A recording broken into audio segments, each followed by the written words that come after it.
Hello and welcome once again to the Conversations That Matter podcast. I'm your host, John Harris. As always, we have a special guest today who's never been on the podcast before. This is his first time. We have John Avery Emison, who is the author of this book, The Deep State Assassination of Martin Luther King.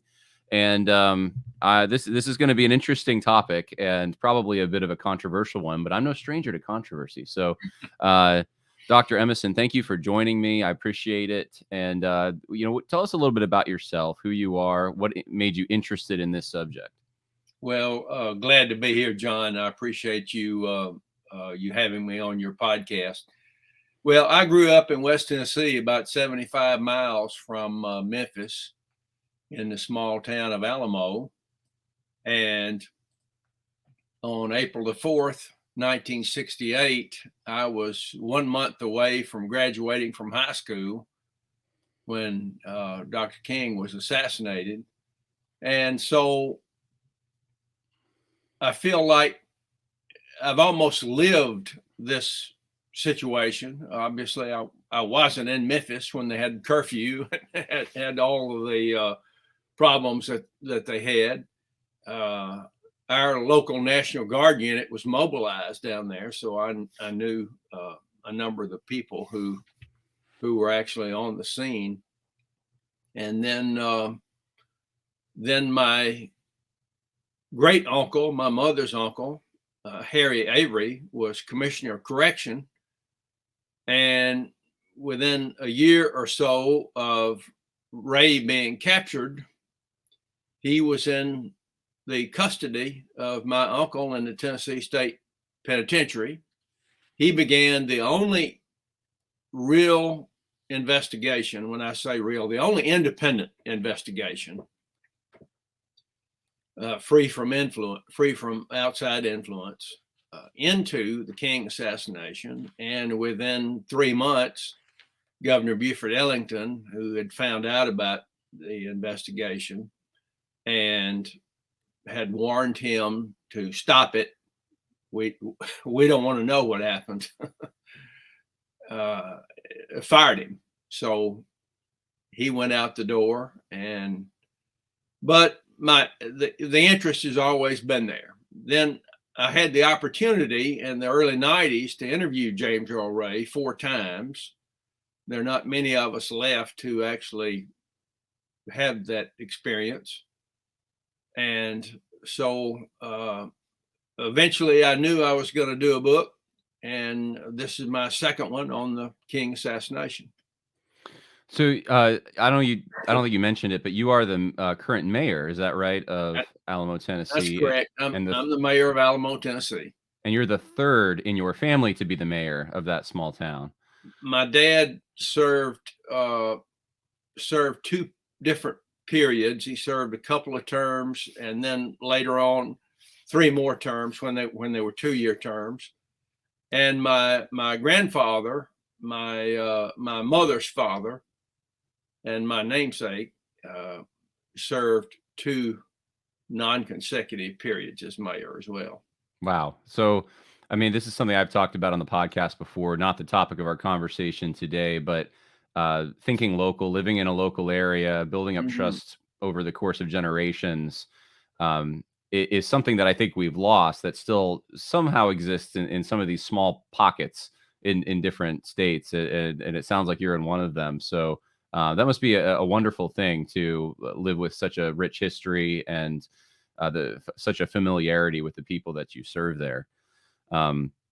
I want to talk to you though about your book. You have a quote here. This is from page 6 in the beginning, and you said this: James Earl Ray is a symbol. He is the symbol, the visible, I should say, manifestation of something that is invisible. The violent Southern white racism that killed Dr. King. At least this is what we are told. And you're writing, I think, more from like you've been doing all the reading on. I don't know if I want to say the secular world or the academic world, the official narrative of what happened. You've been reading that, and this is the conclusion you've come to. But for the sake of my audience, which I think many of whom are evangelical Christians, I just wanted to highlight something real quick, get your reaction, because it fits in with what you're saying here. Thibidi Anyabwile is a pastor in Virginia. He was for a long time part of an organization called Nine Marks, which is a Christian ministry. But he had a lot of influence with the Gospel Coalition, another Christian organization. And he had written a blog a few years ago that caused a lot of controversy. Some people may remember it because he said this. He said, James Earl Ray initially confessed to assassinating Dr. King, but he did not act alone. Many have long believed there was a literal conspiracy of government actors, the mafia, and Memphis police. Whether or not you believe Ray acted as a patsy for these conspirators, he did not act alone. He acted with the tacit and sometimes explicit approval of white supremacists. He acted with the encouragement of a white society dedicated to the advantage of whites above all others, and simultaneously the segregation, oppression, and exploitation of black people. Almost done. Ray acted with the assistance of whites who suppressed their consciences. He acted with the assistance of anti-civil rights propagandists and white-collar country club segregationists. He acted with the assistance of FBI, which I know we're going to talk about a bit. He talks about them trying to malign and silence black dissent. And these parties acted in concert in the same direction against Dr. King and by extension, the millions of African Americans hoping for some larger piece of freedom's promise. And he stops at the end of the quote is, I'm saying the entire society killed Dr. King. This society had been slowly killing him all along. And he goes on and calls for, basically blames the ancestors of white people from that era for having guilt in this assassination.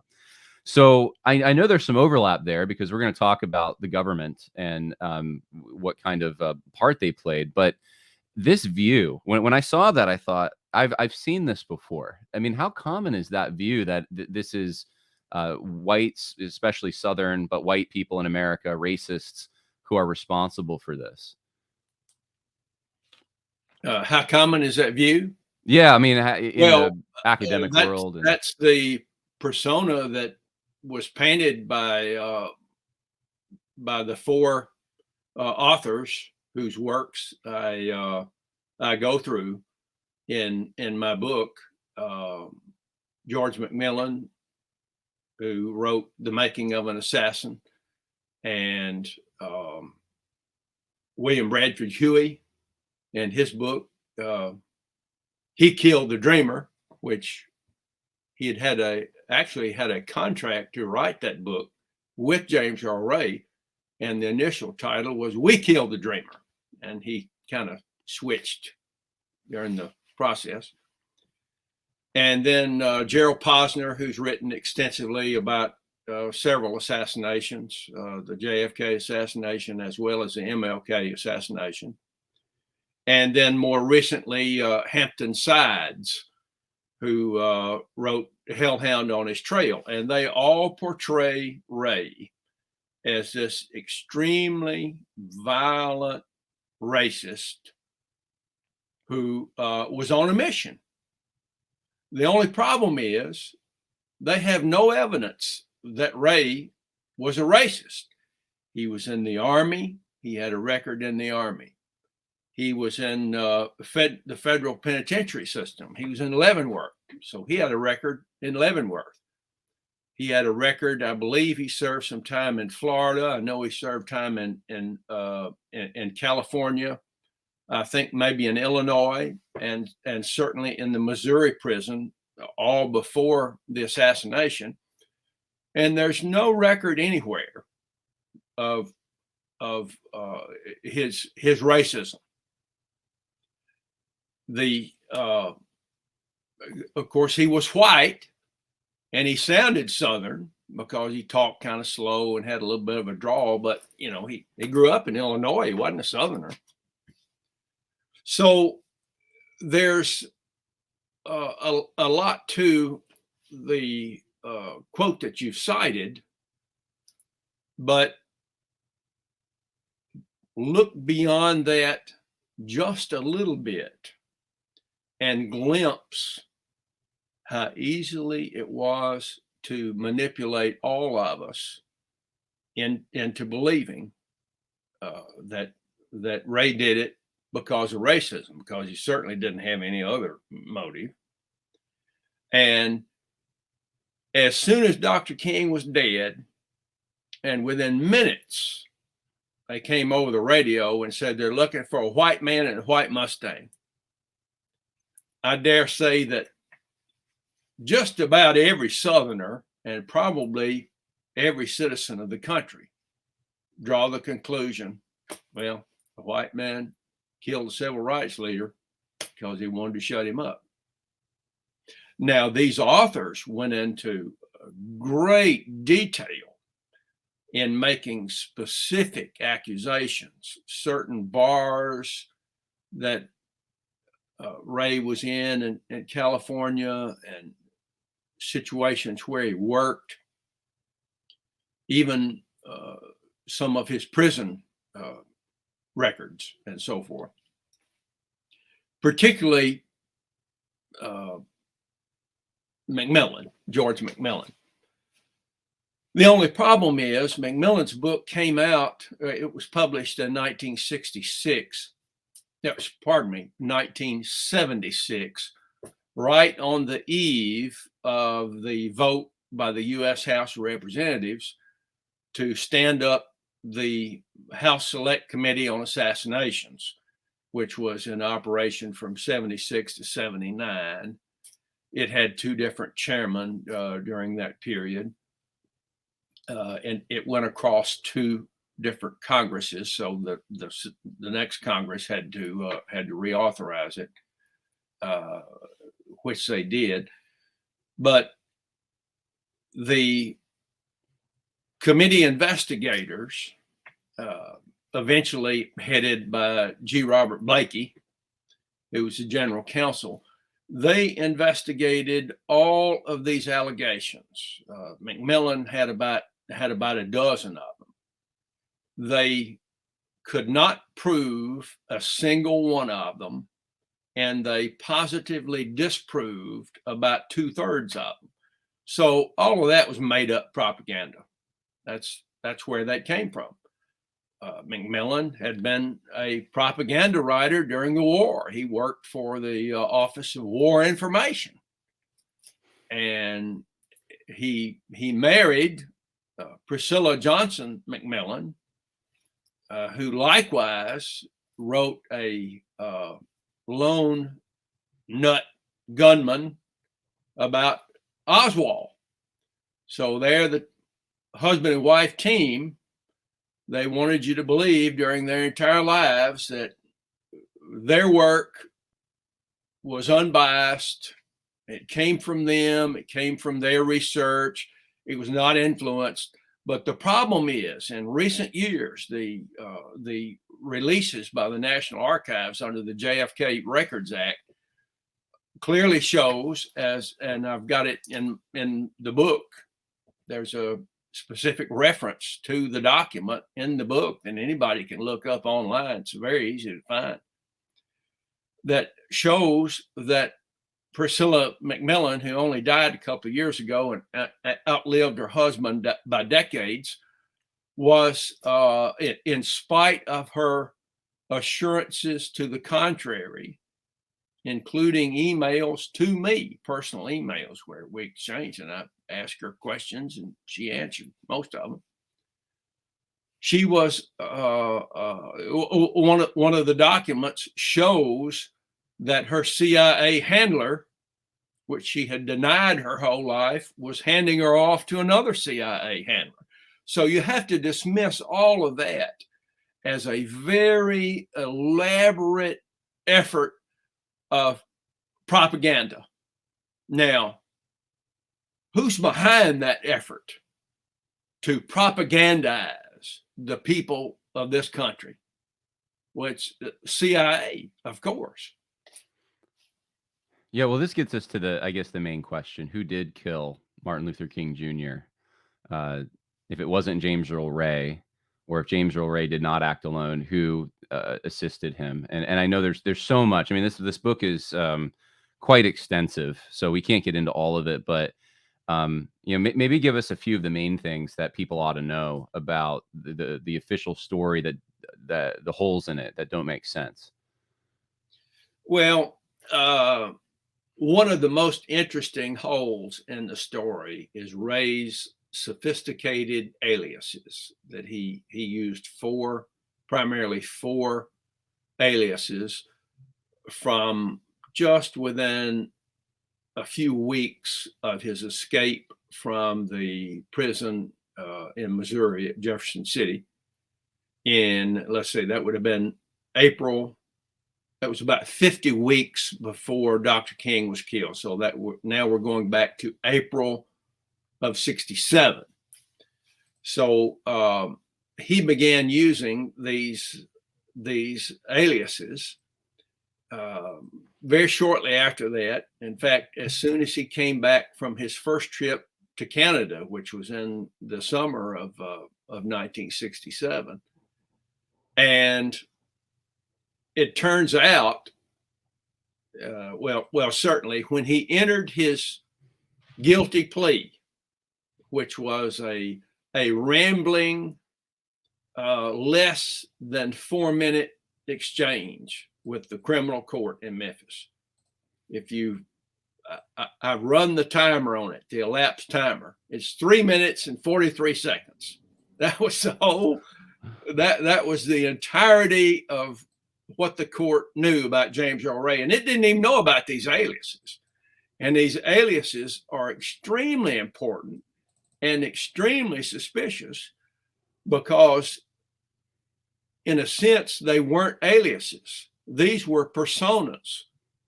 Ray used 4 personas while he was on the lam from about May, maybe early June 67 until June of 68, when he had escaped from Canada and gone to England and was already in Portugal and had come back to England. And these 4 personas were real Canadian men who lived within a 5-mile radius of each other, but otherwise did not know each other. And one of them, the one that he used for the longest, was Eric S. Galt, G-A-L-T. And all this is in the book, and the pictures are in the book. In fact, there's an array of pictures. Maybe I can find this pretty quickly because it's striking. It's just striking. But the Eric S. Galt persona that here we go. Yeah, is that? Yeah. What page is that? That's on page 437. 437.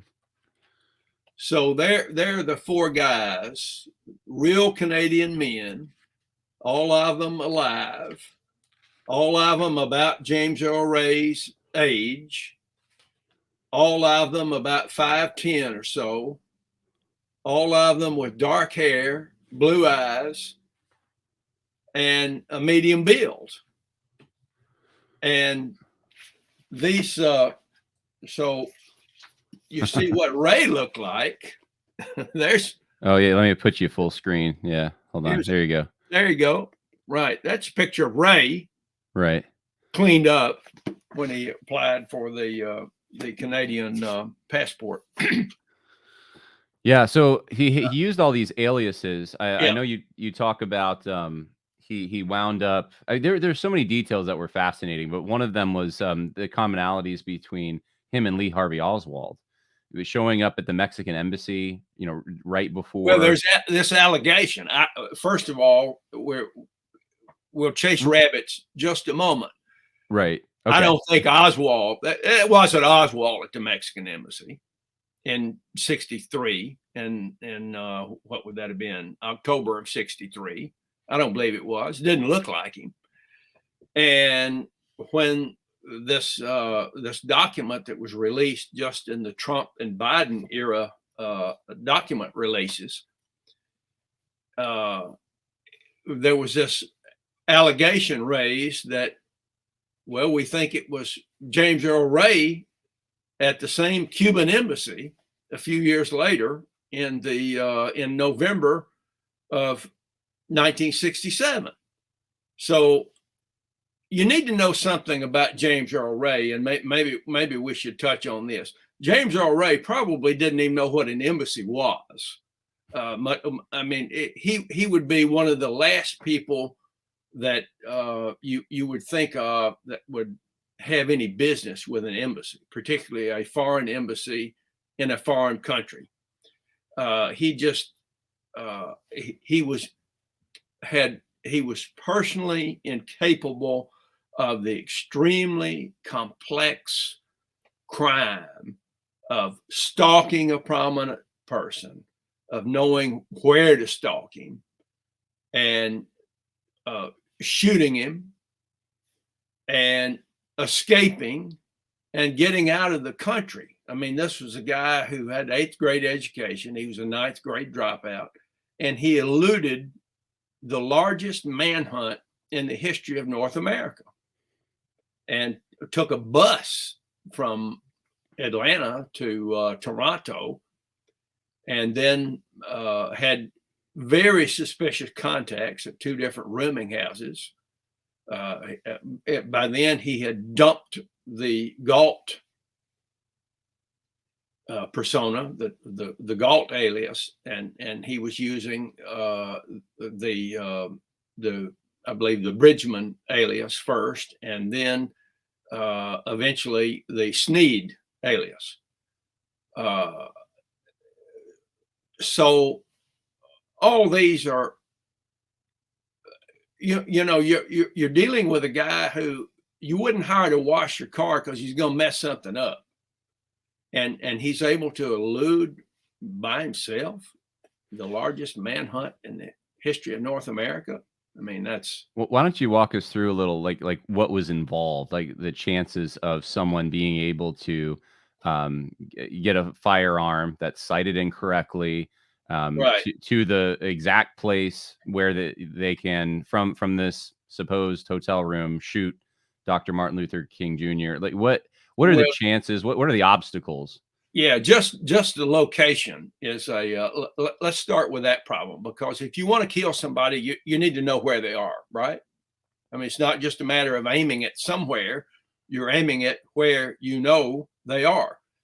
And all of the explanations as to how Ray knew where Dr. King was in Memphis, the one by Posner, the one by McMillan, the one that was repeated in Hampton's Sides book, all that's false. It's made up.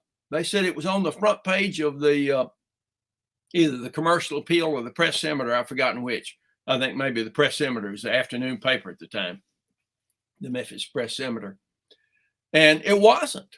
I went back to the archives. It's not there. I even had an email exchange with Hampton Sides. He said, well, you know, that's probably a mistake. We conflated that from some other stuff, and we'll take care of it in the next edition. Well, I looked in the next edition. They didn't.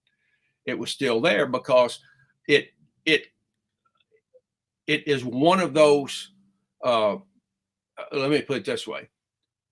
Judge Arthur Haynes Jr., who he and his father were Ray's original attorneys when he was extradited from England back to Memphis. He made a statement, he made a comment to me a number of years ago now that has really stuck with me. And as I look at various elements of the case, that's, it's just a series of ahas. But he said that when they were representing Ray, the government storyline was so precise and so meticulous that if you attacked successfully any element of it, the whole thing collapsed. And certainly the whole thing of where Ray knew Dr. King was never existed. It was never proven. The House Select Committee had no explanation for it. The writers had no truthful explanation for it. They proposed some ideas that they said were fact when actually they were not. And so that element is just a complete mystery. Now let's go to the rooming house. And that was interesting because Ray checked into the rooming house. It certainly was Ray on the afternoon of the assassination, and he used the alias of John Willard. That's, as far as we know, that was the only time that he used that particular Canadian persona. But so he was on the second floor. There's a community bathroom. There are several other tenants up there, and here he is with a bathroom, a community bathroom that he's going to spend maybe 2 or 3 hours in. He's got a rifle in there. Nobody saw the rifle. Nobody saw him on that floor that afternoon. They saw somebody. Nobody saw him fire the shot. And the position of having to stand in the bathtub and look out the window with a very narrow view across the street, it's just, it doesn't make any sense. It doesn't make any sense. Well, here's a picture. I think this is of I was just looking it up. That's it's kind of small, I guess. In this, Yeah. that's the bathroom, I guess, from where he. So he would have been standing right there. That's the window. Yes. And he would have had to have been there, knowing that he would be in range. I mean, it is an interesting. You know, I would have thought with the profile that Martin Luther King Jr. had, things would have been fairly kept under wraps. He had bodyguards and that kind of thing, and well, the Memphis Police Department met him at the airport the afternoon before, and they didn't even know where he was going to stay. He'd been at a Holiday Inn Rivermont about 10 days earlier when he had been in Memphis, but they didn't know where he was going to stay. Right. How on earth is James Earl Ray gonna know something the Memphis Police Department didn't even know? Yeah, yeah. I mean, there's a lot of interesting pictures here, but here's the famous one. Maybe you can let me see if I can pull this up for you. You've seen this picture, I'm assuming. Oh yes, right. Yeah. So that where they're all pointing, and I think are they pointing towards then where the shot came from? They're pointing. They're pointing at an angle that is closer to the top of the adjacent building, the flop house, right. The rooming house, Bessie Brewer rooming house, rather than the window, because it was only a slight downward angle from that bathroom window to a man standing up on the catwalk, as you see there. Okay. So they're pointing to something that's probably a little higher than that window. Are you suggesting the roof of the building? Do you think in the picture that they're suggesting it was the roof then, or I'm not sure. What are you trying to say? What's the significance of them pointing on the roof? Well, they're pointing at an angle that could have been the second floor, or it could have been the roof. I gotcha. Okay. Okay. So I want to make sense of this for everyone who's listening, because there's other things I'd love to get into, like the ballistics tests and these kinds of things. But I think the thing popping in most people's minds at this point is, but didn't James Earl Ray confess to doing it? And didn't he go to prison for doing it? Why is that? Like, what evidence do you need? Let's when get you have into a confession? that, because that's that tells a lot. Well, you've talked to him personally, so I figured right. if there was something, if he meant something different or disagreed with that plea, then you would know. First of all, let's look at the circumstances of James Earl Ray's incarceration and the pressure he was under. The Shelby County Sheriff's Department all sheriffs run the county sheriffs run the county jail system in Tennessee. Basically, they're not anymore. There are almost no cities that have their own city jail anymore. It's all run by the county, and that's the way it was even in the 1960s with in Shelby County, the county that Memphis is in. So they took out, they made 2 cells into one. They took out the bars in between. Now, the reason they did that is because they installed a closed circuit television camera system in that cell. And back then, the resolution was very bad unless you had a lot of lights. It took TV studio type lights to make that work. So they installed the lights. They had them on 24/7 for from June until the following March. They had a jailer in Ray's cell 24/7 the whole time. They welded steel plate on the window so that Ray couldn't even see outside. He could, if he woke up taking a nap or woke up in the middle of the night and he asked him what, it's 2:00. Is it AM or PM? He wouldn't know. He didn't see the sunlight. They didn't let him out to exercise. And he was under surveillance in the view of the jailer when he went to sleep, when he woke up, when he went to the bathroom, when he dressed. Zero privacy, 24/7. And they logged all of his activities, everything that he said, everything that he did, whether he read a book or read a newspaper or whatever, that all that's in the logs, whether he asked for an aspirin and he took aspirin, whether he had sweet tea or unsweet tea with his bologna sandwich for lunch. All that's in there. And the Hayneses, his attorney, tried to get the court to intervene and stop that sort of surveillance and at least give him an opportunity to sleep at night without having TV studio cameras on him. But the court turned that down. In the process, they asked Sheriff Bill Morris about all these details, and all that's in the court record. So he was confined and isolated, and then you come to the point where he and his brothers decide right before the trial, we want to get rid of the Hayneses and we want Percy Foreman.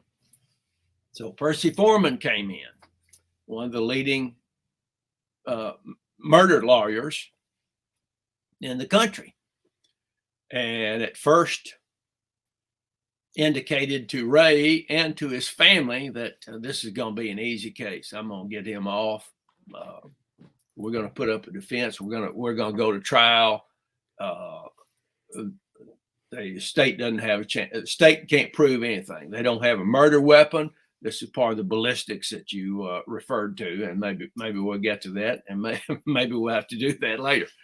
But the weapon was never proven to be the murder weapon, and so over time, somebody got to Percy Foreman, and the FBI started feeding him information to pressure Ray.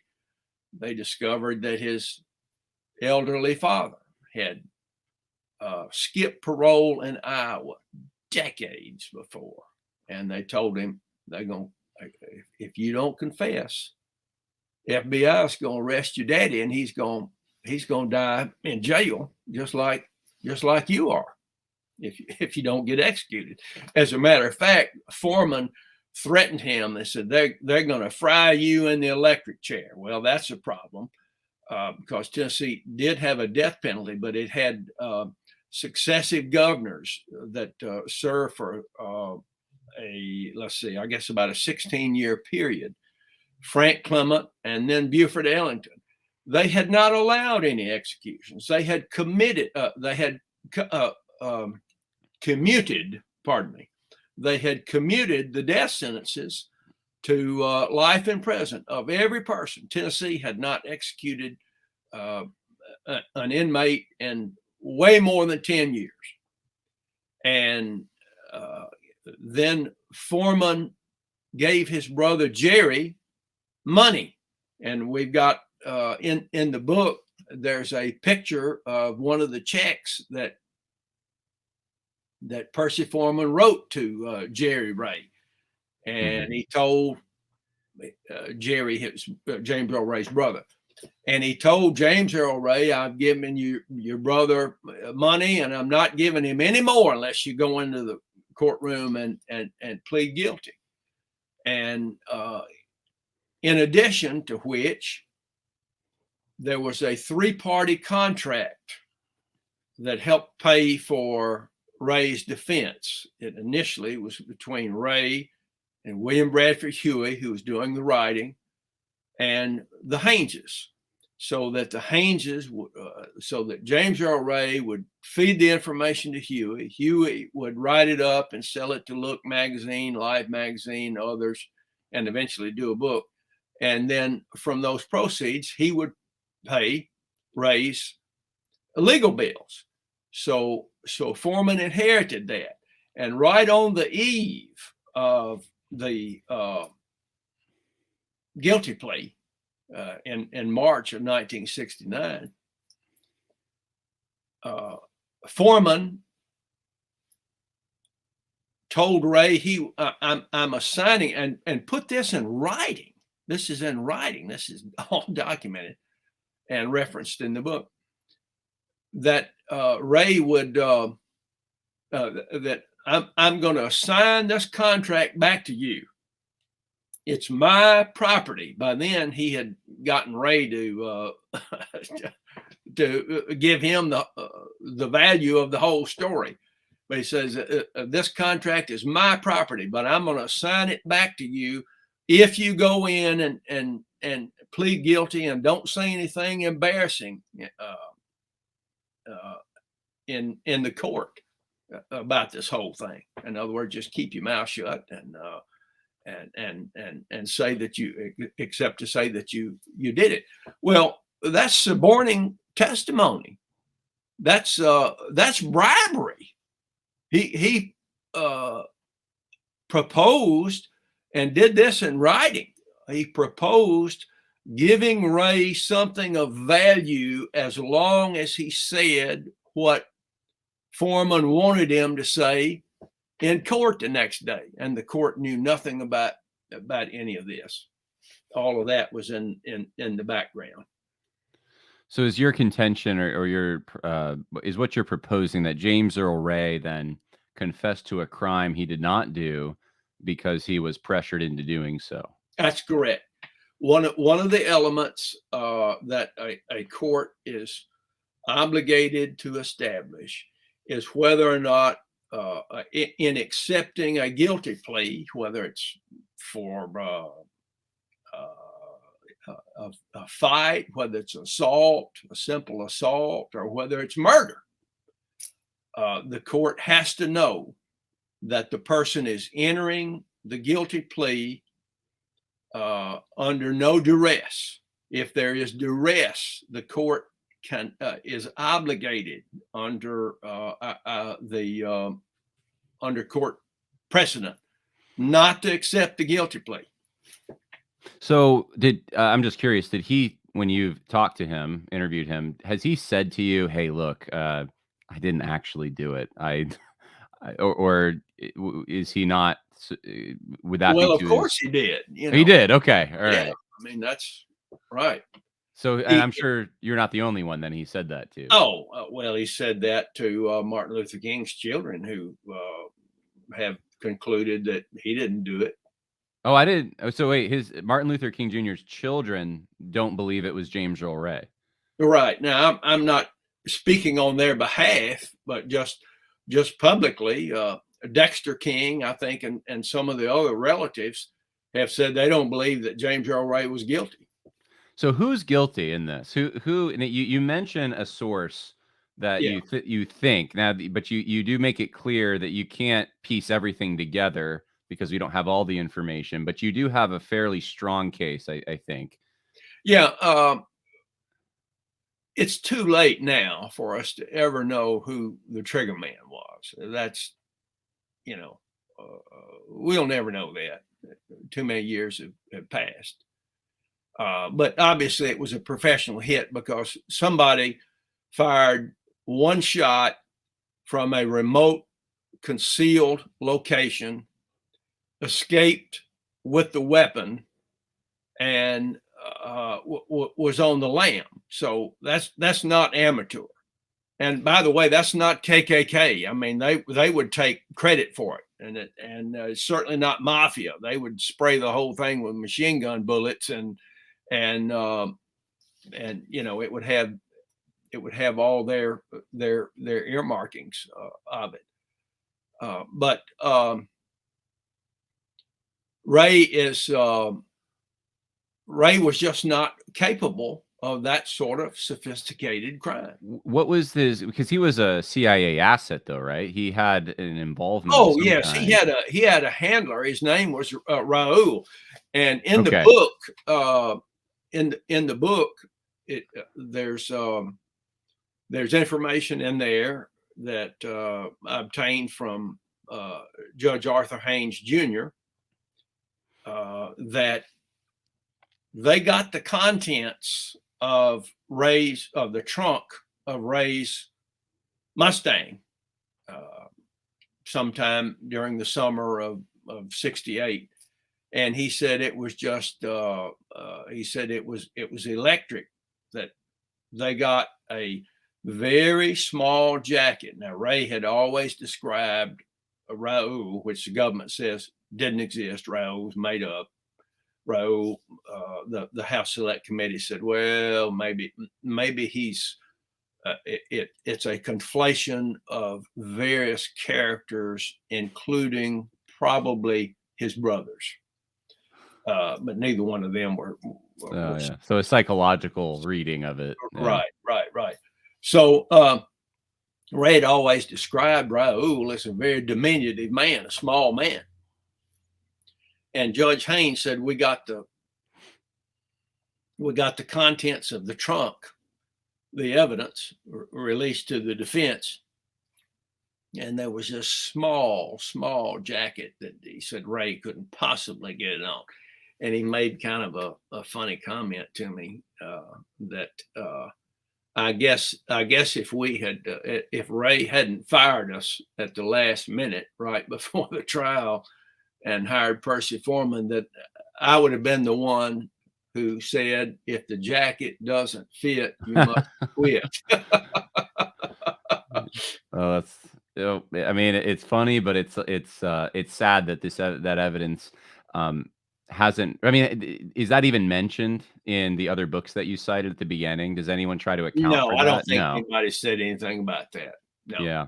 So no, because that's evidence that doesn't line up right. with the government storyline. Sure, there are some things that line up with the government storyline, but when you start looking at all of the elements of it, and you see where these weaknesses are, the whole thing just falls apart. You take, it's like a big Lego thing. You pull out the wrong block and the whole thing collapses. Yeah, I mean, and there's so many little things like this. You've just scratched the surface. Like even with the ballistic tests, you talk about how the rifle that they assume was used wasn't even sighted in. like Right. for so there's all kinds of little things like that that just don't make sense. And I wonder, like, what? And the rifle Yeah, go ahead. had a 3-round magazine. I have one very similar to that I use for deer hunting. Mine's an automatic. That one was a pump, a Remington a pump action rifle. But there was only 1 round in the magazine. So here you've got a property hoodlum who's not real bright. Let's say he fired the shot. He's going to load one round into a rifle that'll take 1 in the chamber and 3 in the magazine. What if he hits his target, but he runs into a little trouble trying to get away? He's going to have to fumble around and try to reload. Just stuff like that. That doesn't make any sense at all. Nobody's going to do that. Well, not if he's the kind of person to sit there waiting for hours and be, if he's a careful, cautious man, then of course he would have more rounds. So the question I think naturally probably coming across people's mind at this point is then, if it was the government, if there was a hitman, so what was the government's interest in this? Why? Well, the chapter on that I have in the book that deals with the military and other surveillance of Dr. King establishes, if you are open-minded and you are willing to read what the circumstances tell you, the circumstances are clear that the Pentagon and CIA were very concerned that Dr. King was going to interrupt the draft by telling black teenagers, don't register and don't comply with induction notices. And they were likewise fearful, and this is also in the book documented, that he might tell soldiers and Marines in the field in Vietnam, lay down your weapons and don't go on patrol. So whether or not he was about to do that, they certainly feared that. And you can imagine the chaos of the late 60s with an unpopular war if suddenly only white people were going to die from now on. I mean, that would create some problems. Well, I've also, of course, heard that, there's this surveillance of MLK because there was a concern he was talking to the Soviets that maybe he was on their side, in a sense, that he was a Marxist. And I mean, did that play into it? They were afraid that he was being financed by international communist governments. Yes, that's clear. Okay. That's documented. Now they were never able to prove that. There was no evidence. They just missed the fact that there was a lot of legitimate opposition to the war across the board, white, black, northern, southern, everywhere, Democrats, Republicans. They just couldn't believe that these were the people who served and had some leadership capacity even then in World War II. And that only been about 20 years, but the whole society changed in that period of time, and they didn't. Why do you think it was to their advantage to take him out completely? Why not just blackmail him with the information they collected about his sexual escapades and that kind of thing, and use him for their own purposes instead of kill him? But were they just worried he wasn't going to go along with that? Well, I mean, we're getting into That's speculative not in the territory. documents. It really Yeah, doesn't. It really doesn't address but that. I They'll want to tell you know. Okay. Yeah, I know that. I know you want to know, and it'd be nice to know, but it's just not there. It's not there. Okay. What's the relevance of this? I mean, you obviously you're an expert on it. I guess two questions. First, your book is well sourced, well documented, well written, and it is not it is not seen as a mainstream book. It's not. You've been shut out of polite society, we'll say, Yeah. because of this. So that's one of the things I guess I wanted to ask you about is why is that? And then that leads right into the next question, which is why is this so important? Well, here's part of my explanation for both ends of that question, really. My book, I think, destroys the credibility of the House Select Committee on Assassinations, which had two jobs. One, uh, they had a task force. They had two task forces. One of them was on the JFK assassination, and the other one was on the MLK assassination. And when you destroy the credibility on the MLK side, and you see that they even doctored and changed documents to make their storyline look more believable, then you have to step back and say, well, why did they do that?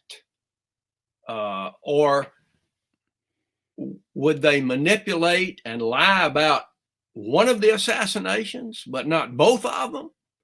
So, in essence, you're dealing with, by extension, the credibility of the government storyline about both assassinations, President Kennedy and Martin Luther King. And you don't have to do a whole lot of thinking, I don't believe, to realize that if you come to the conclusion, my government is capable of this, well, then it changes your whole view. Does it not? Yeah, and I think because of 2020, a lot of people are more open to this. I mean, I would not have been as open to even hearing someone like yourself out probably years ago. I mean, I would have talked to you, but I would have probably thought, Yeah. that might be a little crazy. And without looking at the documentation, just out of hand, because that's just the story I have been told. And but of course, I think especially after 2020, people are much more open to believing, yeah, the government could lie to us about Yeah. something, Right. and because they just did. And Right. and so I think that you know th- some of these things are coming back up. Some of these things that were put to rest that probably should have been dealt with are now coming back up. And I see this as kind of important. This is from the evangelical Christian standpoint of watching the politics of the Christian community in this country. MLK has become somewhat of a lionized figure in especially Baptist circles, but really all evangelical circles. They want to claim him as this is the ideal Christian person, and he was killed, and he's a martyr, and we can learn from that, and Mhm. almost like a Jesus-like figure, to be honest. And and then of course the question is how do we deal with some of these racial tensions, and it's usually the very government who lied to us about MLK and how he was killed is the same government they want to somehow rectify all these disparities. Exactly. So I think that's Exactly. a an Many important. people feel that the government has been and is the final just arbiter of race relations, except in my own personal opinion, that's just the propaganda that they want to use against us. Yeah. Yeah, so I would just encourage people who are out there, whether you're Christian or not, but I know many who listen to this podcast are, to just get this book, go through it. I mean, it's interesting too. I mean, it's written in an interesting way. It's a story, but I think you'll walk away pretty convinced that the story you've been told about this is probably not true. And if that's the case, then it might cultivate a healthy cynicism about government sources, which I think is probably at this point, we just need to be Yeah, honest. I mean, I don't want that, but yeah, that's just the world we live in. it is. So people can go to Shotwell Publishing. I think is it shotwellpublishing.com? I think it is. Shotwellpublishing.com. Or they can It's go to what, Amazon, I think. it's also on Amazon, but it's Yeah. shotwellpublishing.com is the publisher's website. Is there an Audible, like a on book on tape kind of thing yet, or You um know, I'll have to look again. I think the plan is to make it a Kindle. Yes. I can probably tell everyone right now. Um, I got the technology. Let's see. The Deep State Assassination of MLK is yes, on it's on Kindle. Amazon and it's on Kindle. Yeah, Yes. so there's not an Audible yet, but it is on Right. Kindle. Right. It's yeah, about $10 on Kindle, $30 for the paperback. But yeah, you can go on Amazon and get that, or you can just go to Shotwell Publishing. I'm sure they'd appreciate it probably if you went to the website Oh yes. um, more than going to Amazon. But yeah, anyway, John, I appreciate your time, and you're just we could have talked for a lot longer with all the information, but I hope that this helps you and gets the word out. Well, I certainly do, and I appreciate it very much. Yeah. So last question, you said you're a deer hunter. You gotten anything Yeah. this season? Anything worth No, I mentioning? really haven't started yet. It's been so warm here. I'm not in the mood. I need to feel a little cold air. I need to feel like I need to turn my propane heater on in the deer blind. For the- Oh, wow. Well, you'd be at home right now up here. I mean, it's in the 50s. I think it's actually warmer today. It's hitting like 60. So Yeah, yeah. it's certainly it's cold in the morning. So all right. Well, is there, I guess this is the real last question. Is there anywhere you want to send people? I don't know if you have a website or a blog or where they can contact you. I know you have Twitter. Hmm. Twitter's the main thing. I'll have things on my Twitter feed from time to time. Okay. Or X, I guess they call it now. But Yes, X, right. what's your handle? Let's see. You asked Okay. me a I'm tough logging on too. question. I have to look it I up. found it. It's John_A_. Yeah. Emison. So it's your Yeah, name right, with an underscore between the middle initials. right. So check out John Avery Emison on Twitter, and he posts there, and you can get his thoughts on things. Well, once again, thank you so much. I appreciate it very much, John. Love the interview. God bless.